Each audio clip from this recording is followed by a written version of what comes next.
Carla Verônica Cedros Fernandes Marques Gomes, açoriana da Gema, assumindo a presidência logo mais à noite da Casa dos Açores do Rio Grande do Sul. Primeiro conta pra gente, como é que tu vieste parar no Rio Grande do Sul?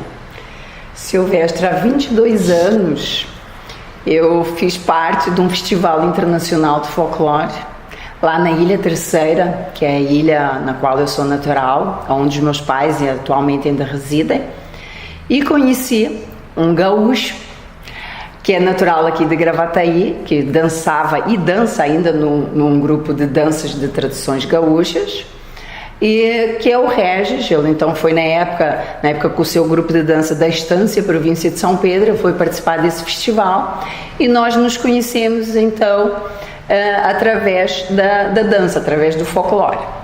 Aí ficamos, na época não havia WhatsApp, não havia Skype, não havia internet, namoramos por carta durante um ano. Nós somos o casal legítimo namoro por carta, na qual uma carta demorava entre 5 a 7 dias para chegar. E após um ano resolvemos então nos casar, e então eu vim para Gravataí. A opção foi por vires para morar em Gravataí ao invés dele ir para Portugal. Correto, isso. O Regis já tinha a sua presidência, sua empresa.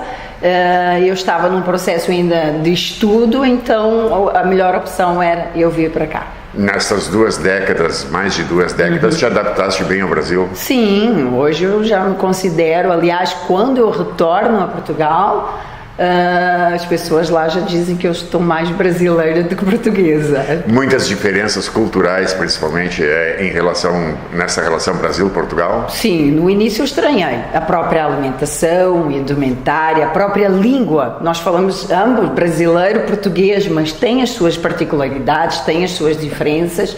Então, no início, a adaptação teve algumas questões, por exemplo, a carne. Eu não estava acostumada à carne, ao churrasco. Nós, como arquipélago, ilhas, é um arquipélago, muito peixe.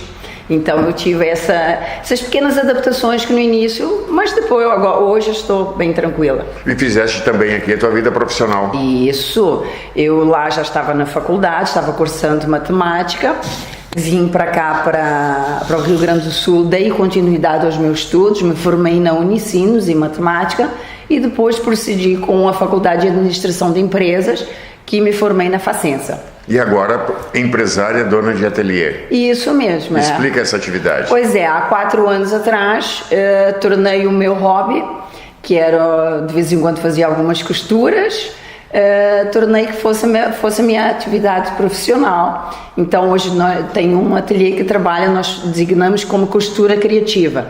Nós não confeccionamos roupa, mas tudo que envolve tecido, desde decoração, lembranças personalizáveis, mesa posta, então tudo que envolve tecido dentro de um ambiente decorativo.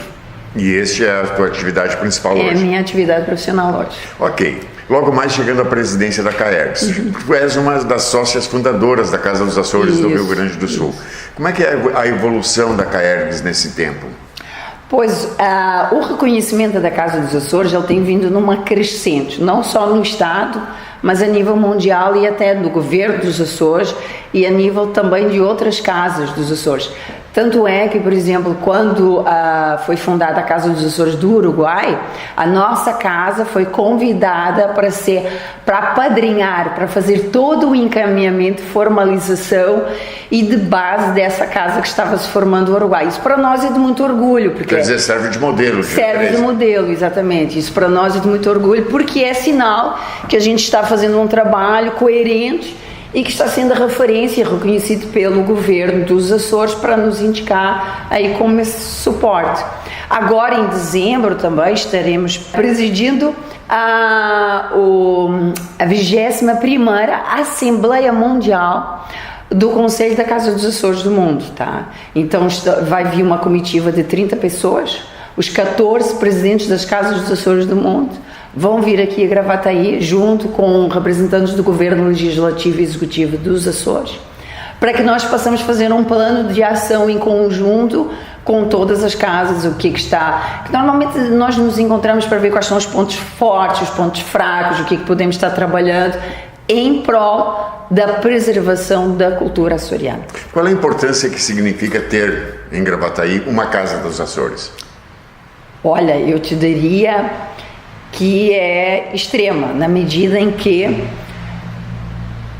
é o único, eu te diria assim, a única cidade que não seria a capital, porque como a nossa casa é do estado do Rio Grande do Sul, o certo seria em Porto Alegre, e nós puxamos para Gravataí, pela nossa influência aqui em Gravataí, então quisemos trazer. Então, o fato de Gravataí ter assumido esse compromisso, porque, por exemplo, a de Santa Catarina é em Florianópolis, a de São Paulo é no centro de São Paulo, do Rio de Janeiro é no centro do Rio de Janeiro. Então é tudo nas capitais. E aqui no Rio Grande do Sul é em Gravataí e não em Porto Alegre. Você acha que são 14 no mundo? Quantas Isso. no Brasil? No Brasil são 4. São 4. São Gravataí, Florianópolis, São Paulo, Rio de Janeiro. Rio de Janeiro. E depois temos Uruguai. Depois temos 3 em Lisboa. 3 em Portugal continental, que uma é em Lisboa, Algarve e no Porto. E depois temos no Canadá e nos Estados Unidos, as demais. Qual é o propósito da Casa dos Açores? A nossa casa aqui, e assim como todas, é a preservação da cultura açoriana, nas suas várias vertentes, tá? Nós aqui... Vertentes, religiosa, cultural, folclórica, gastronómica, arquitetura, literatura, história... Então, nas demais diversas vertentes que podem surgir. Nós aqui no Rio Grande do Sul estamos falando de uma colonização de 266 anos atrás. Então, é necessário, e isso é o que surpreende muito o governo dos Açores, esse trabalho que é feito aqui no Estado, dessa preservação, desse estudo, desse recolhimento que se faz com relação à questão açoriana. Já em outras casas, a vertente e o objetivo deles é muito mais de, por exemplo, nos Estados Unidos, se permanecer com a língua, porque eles acabam por emigrar para os Estados Unidos, têm que falar um segundo idioma e esquecem de falar o português. Então existe essa necessidade de resgatar o idioma português com as novas gerações, que não é o nosso caso aqui. Então vai depender muito de cada... Aqui tu não precisa nem perder o sotaque, né? Não, aqui eu não preciso perder o sotaque, isso. Então depende muito de cada casa, né?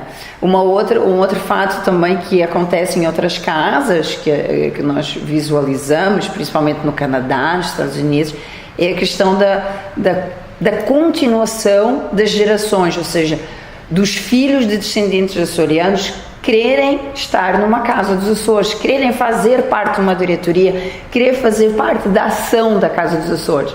Porque existe um afastamento do jovem dentro dos clubes, dentro dessas entidades. Então há esse trabalho.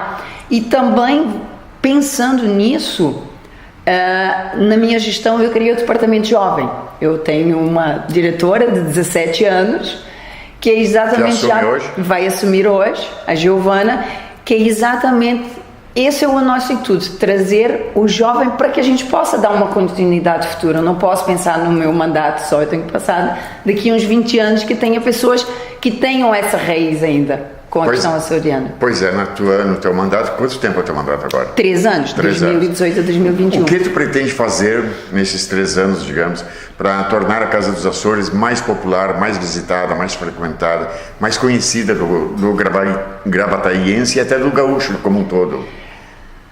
Eu costumo dizer assim, na minha gestão eu quero ser uma gestão de portas abertas, quero criar várias parcerias, poder ter esse relacionamento mais próximo e mostrar que esse espaço não necessariamente tem que ser só visitado por descendentes açorianos, por portugueses, porque às vezes tem pessoas que passam aqui e acham, não, lá é um clube só português, eu não posso entrar. Não, pode entrar.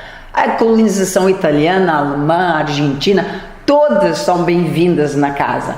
Então acho que é isso, é criar bastantes parcerias, bastantes relacionamentos, estreitar aí algumas parcerias que a gente já está focando. Estreitar parceria significa realizar eventos? Realizar eventos, isso. Realizar eventos, realizar congressos. A gente tem um departamento de história que é a escritora e a historiadora Véria Barroso, uma pessoa muito conceituada no Estado, que estamos com um projeto aí, porque a gente não pode ficar só restrito a Gravataí, a gente tem que atuar em todo o Estado. E são mais de 30 municípios que têm descendência açoriana. Então a casa, como entidade, também tem uma responsabilidade. Então temos que nos aproximar com essas prefeituras, que hoje ainda têm salas açorianas, espaços onde se fala da cultura açoriana, da gente poder levar mais informações, porque a gente sabe às vezes que eles também são carentes de informações do que o governo dos Açores está fazendo, que possamos aí estreitar relações até comerciais. Já sabemos que os Açores, o governo dos Açores, por exemplo, hoje está tendo um encontro exatamente pensando nessa questão do comércio na diáspora, onde tem açoriano, o que nós podemos fortalecer, a questão comercial, a questão industrial. Quem sabe fazer aí alguma parceria de aproximação. Casa dos Açores é uma instituição aberta à visitação de escolas? Sim. É uma pergunta óbvia, mas... nós temos isso como uma das bandeiras da nossa gestão. A gente quer que haja essa frequência de escolas, porque a cultura açoriana, ela faz parte da grade curricular das séries iniciais quando se fala na colonização. Quando se fala na colonização italiana, alemã, portuguesa, automaticamente os Açores surgem no currículo. Sendo assim, por que não trazer e vivenciar essas escolas aqui do nosso município, as escolas mais próximas, vivenciar aqui com o material que nós vamos disponibilizar. Nós temos uma pessoa hoje que é formada, é pedagoga, que é uma das nossas secretárias, que está com um projeto de trazer uma linguagem mais lúdica para que possa atrair essas crianças de séries iniciais para essa questão da colonização açoriana. Ok, disseste que ela é aberta à visitação das escolas. Sim. Até agora, acontece essa visitação, cara? Acontece. Ela não é ainda com uma sistemática que nem nós gostaríamos, mas ela acontece. E agora a gente, talvez tenhamos que fazer uma aproximação mais forte com a Secretaria de Educação e com as próprias escolas para mostrar que nós temos agora esse material, porque quando nós trabalhamos com crianças a gente tem que ter uma linguagem diferenciada. Eu não posso trazer um grupo de crianças e só mostrar a casa, eu tenho que fazer algum trabalho lúdico com eles, algum trabalho que envolva. Então agora nós vamos ter esse método de trabalho. Carla, quem vem da comunidade visitar a Casa dos Açores sai daqui enriquecido culturalmente de que forma? Com o que? O que ele vê aqui? Olha, já começa pela beleza da nossa casa, da nossa entidade, né? Que é única, diga-se de passagem. Que é olha, eu te diria que é das casas ainda que se consegue preservar aqui da cidade, né? São poucas, se contam pelos dedos, e a nossa casa a gente faz esse trabalho forte de preservação. Então já começa pela própria visitação da casa. Depois a gente tem, conforme o interesse da pessoa, nós temos toda uma explicação do porque às vezes tem pessoas que vêm aqui e não sabem nem o que são os Açores. Os Açores são 9 ilhas que fazem parte de Portugal continental e que ficam no meio do Oceano Atlântico, ficam a 1.600 quilómetros da costa portuguesa. Então, e que já ouviram falar dos Açores pela questão da colonização, os 60 casais que chegaram no Rio Grande do Sul, Porto Alegre. Então, o monumento dos açorianos, que ontem foi tão destaque da imprensa por causa da reforma que está sendo feita, da ponte dos açorianos. Então as pessoas ouvem falar, mas não sabem ao certo. Então, vindo aqui, a gente consegue trazer e prestar essas informações e esses esclarecimentos. Os Açores, o arquipélago dos Açores, é um local, digamos, exportador de gente para todas as partes do mundo? Sim, porque o povo açoriano, ele acaba, por exemplo, ele tem que sair às vezes das ilhas pela própria questão profissional e educacional também. Por exemplo, os Açores ele não comporta ainda a faculdade, ele não tem essa estrutura de universidades e de faculdades de todos os cursos. Então, se eu, por exemplo, quero fazer uma área mais de informática, determinadas áreas eu tenho que optar por ir para o continente. Indo para o continente português, às vezes tu termina a tua faculdade, consegue uma atividade profissional e não retorna. Então tem esse viés, né? Que às vezes acaba, ou então buscando novas oportunidades de emprego, né? No entanto, hoje eu te diria que há uma forte imigração para os Açores, de uma classe e de uma faixa da Europa, Holanda, Alemanha, que vão buscar os Açores uma questão de qualidade de vida.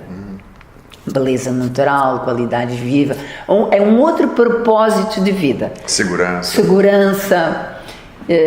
Então, está tendo aí uma presença bem grande de uma geração que está buscando outros propósitos, outros objetivos de vida. Falas tanto em vertente, em viés. Existe um muito forte que é a religiosidade açoriana. Isso.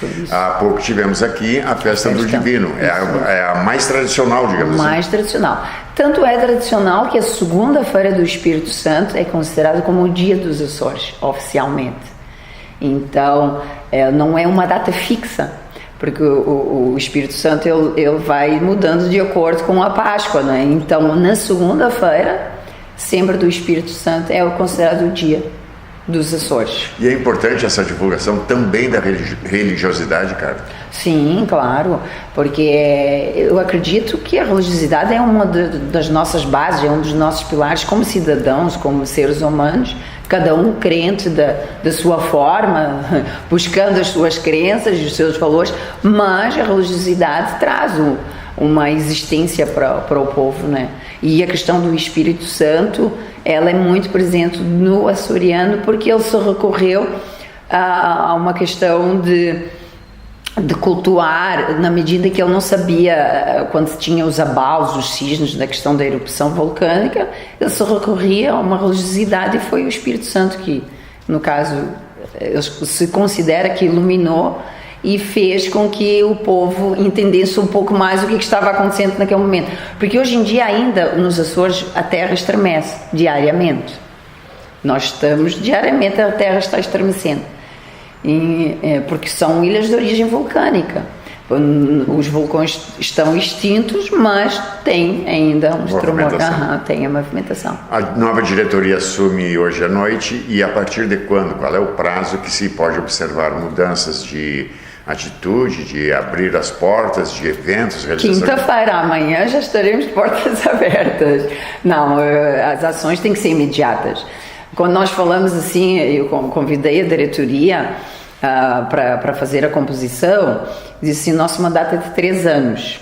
3 anos parece assim que é um longo tempo, mas ele passa muito rápido. E eu sou de uma linha que eu acho que tu não tem que esperar para o fim da tua gestão para fazer as ações, tu tem que começar no outro dia já. Então a gente já tem um plano de ação imediato para que já estamos com um evento agora, quarta-feira que vem, terça-feira, Dia dos Namorados, com casa lotada, vamos ter um jantar do Dia dos Namorados. Esse é o primeiro evento? Nosso primeiro evento, estamos com a casa lotada, não temos mais ingressos para vender, e já estamos com outro programado no mês de julho, então, e com já aluguel da casa para eventos de petit comité, né, de pequeno porte. De terceiros. E isso, de terceiros, como batizados, bodas, então é isso que a gente tem que movimentar. E já estamos aí no planejamento, então, do nosso encontro de dezembro, e com as Casas dos Açores, e também com esse encontro que nós vamos fazer no Estado, na questão da história com as outras cidades de colonização açoriana. Então, muito obrigado por nos receber e uma boa gestão. Muito obrigada, e sempre as portas estão abertas para a imprensa, é sempre um privilégio, porque vocês acabam por ser aí a nossa maneira de poder divulgar, então a gente sempre está de portas abertas para vocês.